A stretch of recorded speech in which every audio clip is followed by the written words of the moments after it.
بسم اللہ الرحمن الرحیم۔ حدیث نبوی، حضور صلی اللہ علیہ وسلم نے ایک دن ارشاد فرمایا، بتاؤ اگر تم میں سے کسی کے دروازے پر نہر جاری ہو جس میں وہ روزانہ غسل کرتا ہو تو کیا اس کے جسم پر کوئی میل کچیل باقی رہے گا؟ صحابہ رضی اللہ عنہم اجمعین نے عرض کیا کہ کچھ بھی باقی نہیں رہے گا۔ آپ صلی اللہ علیہ وسلم نے ارشاد فرمایا، بالکل یہی مثال 5 نمازوں کی ہے، اللہ تعالیٰ ان کے ذریعے سے خطاؤں کو مٹاتا اور دھوتا ہے۔ حدیث نبوی، حضرت ابو ذر غفاری رضی اللہ عنہ فرماتے ہیں کہ ایک مرتبہ آپ صلی اللہ علیہ وسلم سردی کی موسم میں باہر تشریف لائے اور پتے درختوں سے گر رہے تھے۔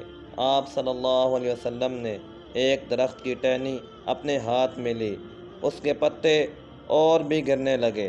آپ صلی اللہ علیہ وسلم نے فرمایا، اے ابو ذر، جب مسلمان بندہ اخلاص سے اللہ کے لیے نماز پڑھتا ہے تو اس سے اس کے گناہ ایسے ہی گرتے ہیں جیسے درخت سے پتے گر رہے ہیں۔